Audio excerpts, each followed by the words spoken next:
bumili, anong nakalagay? Ano tawag doon? Microsoft Office, ma'am. Microsoft Office.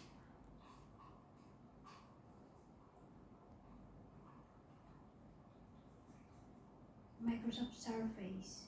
Microsoft.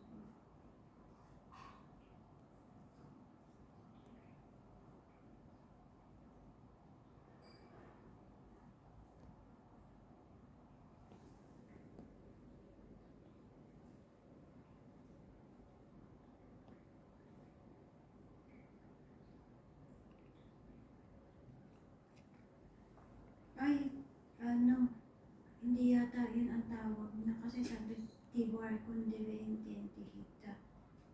Baka na tawag doon, may Microsoft Surface Go, then Microsoft Surface.